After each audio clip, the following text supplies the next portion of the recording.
Charlie Murphy, Freez Luv, 2BigTV.com. Check it out. From 2BigTV.com. Ladies and gentlemen, Charlie Murphy!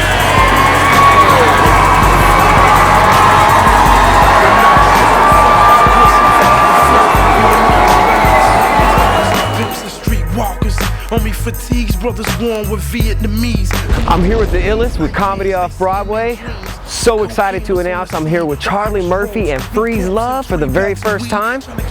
Let's get into this interview, see what they're talking about. Some rooftop, diamond in the bag.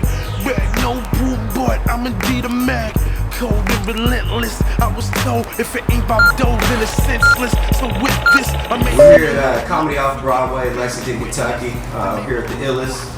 Here with Freez Luv and my man Charlie Murphy. Yeah, they plant the seeds in his hat, sparking the flame. So what's up? What's been going on? How was your week in Lexington? Oh man, it was incredible, man. Off the chain. We had off the chain weekend at the Lexington Improv. Sold out every show and sold out all the merchandise yesterday. Books a day early. Sold out, son. It was a great weekend, Lexington. Big up to you. Thank you. And I also ate 4 hot browns while I was here. You know, people from Lexington know what I'm talking about. Hot brown. If you never had one, try one. You know what I'm saying? Don't have nothing to do after you eat. So the man getting them pumped up before the show, Freez Luv. Freez Luv, what's up, man? What's up? What's up? This is Freez Luv, aka Pork Farmer, the Ice Crusher. The homie, and also the man that's been opening my show for multiple years, probably 4 or 5. I'm like that. The show was hilarious, man. Yo, thank you, man. You let everybody know you've been to Kentucky before. Yep, we got a little bit. It was good. We coming to Kentucky again. Coming to Kentucky again. We That's like what I'm Kentucky. about. Love it. Not even in the marrying a coal miner's daughter. Jolene. That can happen, fam. Jolene. How'd you get into comedy? Who inspired you? Wow. You know, it's a full circle working with this dude because I used to be a boom operator. I'm from Los Angeles, California, born and raised. And I was a boom operator. I worked on all kind of movies, films, all kind of stuff. And I was always, you know, funny at work just because I'm a funny dude. I'm the guy for my whole life, throughout being a little kid, all the way growing up, would always make people laugh, no matter what. So when I was at work, I was just doing me, being me. And I worked on this film called Distinguished Gentleman, which is this guy's brother's film. And Eddie Murphy, and his cousin Ray Murphy, this guy, it was a whole bunch of, you know, Murphys on this film.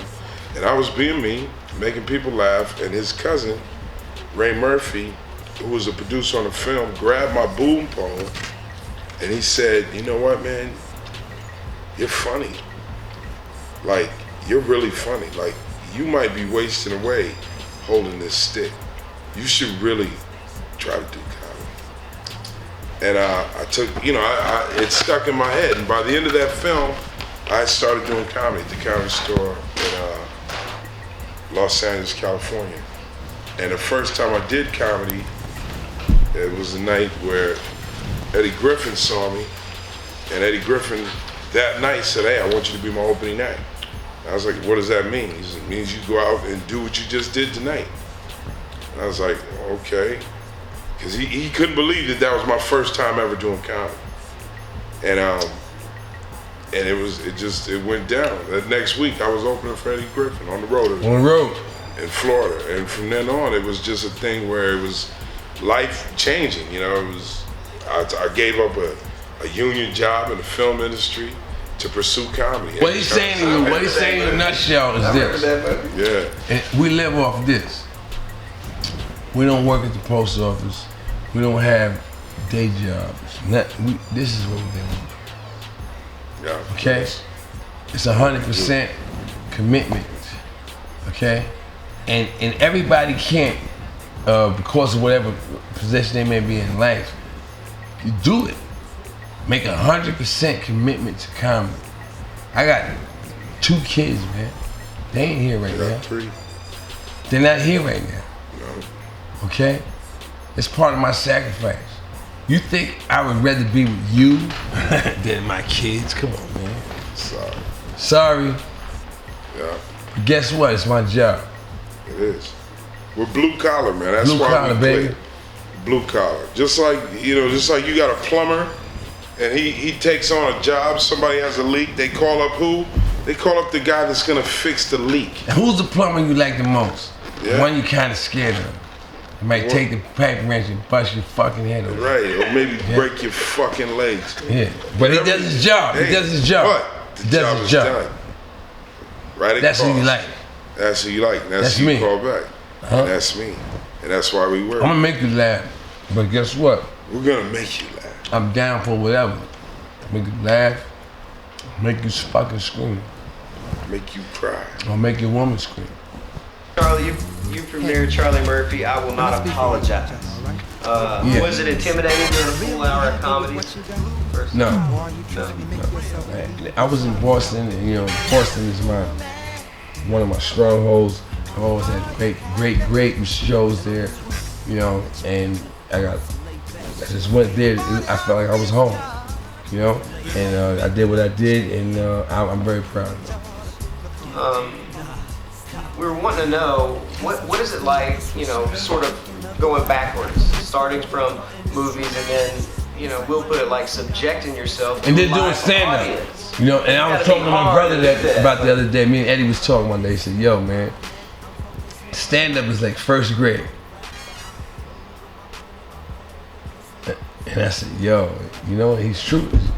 If you think about the progression, okay? The progression is, for anyone who you may think is big, look at their history. They had stand-up, then they had TV show, then they had movie career. That's a progression. But there's comedians that never had no TV show, no movie career, but they're rich. So, fuck the progression. The progression is whatever God gives you. You understand? You could be the person that, jumped over 5 hurdles to get to where you're at, and it's a lofty position. But guess what? I can't feel that. It's like piss on yourself. Only you can feel it. You were talking about returning there. Tell me about your first ever performance stand-up in New York. The first one? First. That was at the Laugh Factory. Laugh Factory. Right? Mm-hmm. And that was the Wendy Williams experience. Wendy Williams was back then a DJ. Now, one of the most dopest DJs with her own show. You know what I'm saying? Wendy Williams was huge. And then she had her own room. Even though she didn't do stand-up, she had a room with the Laugh Factory, the Wendy Williams. And on this night, my friends had me come through and just do a walk-on. And Neil Brennan and Darnell, they were like, yo, man, you got 12 minutes. You got 15 minutes. Don't overdo it, don't go past the light, and don't really try to make people laugh, man. Do you. Just be yourself. And talk about whatever you want. So I was supposed to be up there for 5 minutes, and I did 15. That's what it was. And 15 seemed like 5. And I was happy that, people bought into my con because, like I said, man, and like I still say, on a lot of evenings, man, you may look at me and go, he looks really cocky, arrogant. He looks confident. But the reality is on the inside, I'm a human being, man. That's why you gotta respect me. Because I've done shows right after somebody told me, your son just chopped his finger off. Ladies and gentlemen, Charlie Murphy! Can you drive a bus like that? Huh? Can you? Huh? Can you operate a train like that? Son just had his finger chopped off. the show must go on. And guess what? My son's finger wasn't chopped off. He still got all his fingers. But the show went on. That's my point.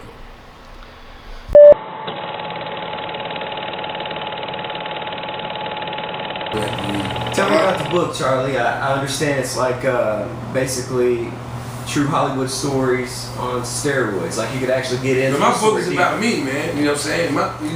People don't understand. The whole Rick James True Hollywood Stories, Prince, and all that stuff that made me and endeared me to everyone. That was me talking about someone else, and there's no one that I know better than I know me. So if I can make you laugh talking about someone else, imagine what it's like when I'm talking about me. And that's what this book is. The book is that. Reading the book, I just want to know how you can be affected by gangs, get into it, and then how do you make the decision? What's the decision that you make to turn it all the way back around to where you get all the way back on top? How do you? I'm gonna tell you I think it has something to do with your inert, person, who you are. At my deepest core, my deepest level, Charlie Murphy is a real human being, love and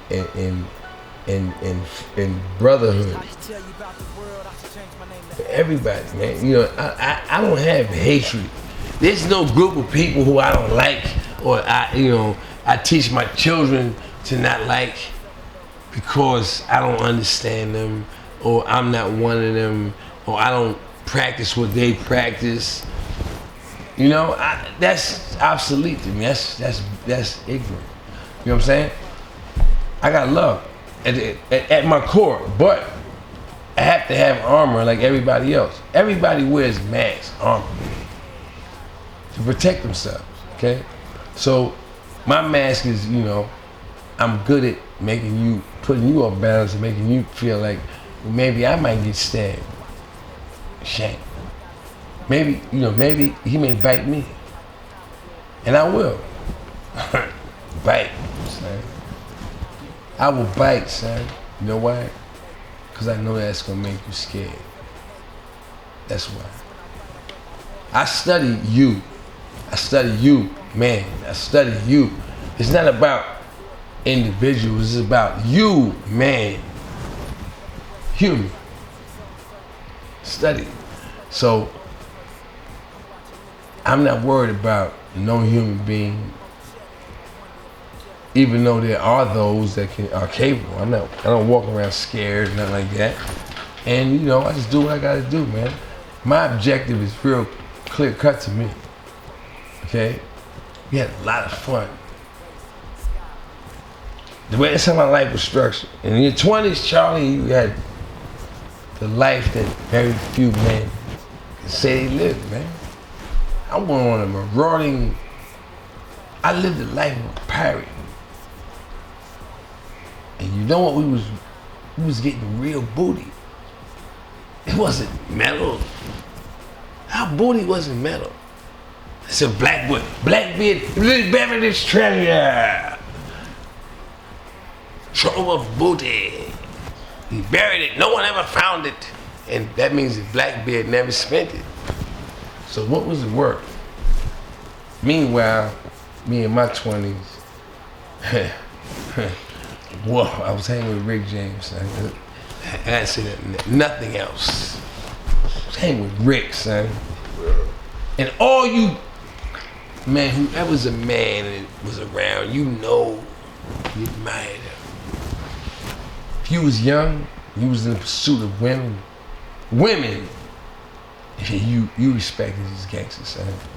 Because he was getting them. And Charlie Murphy was right there. I'm surprised my name was not Biscuit. I was sopping up big.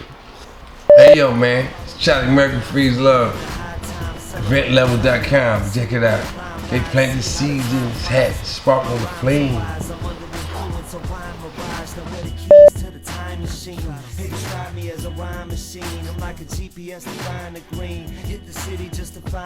Yo, Charlie Murphy, Freez Luv, 2BigTV.com. Go check it out. For 2Big TV. .com. .com. Bitch. Yeah. Faggot. Huh? Nigga. Sissy. Alright, event lover. That shit was funny.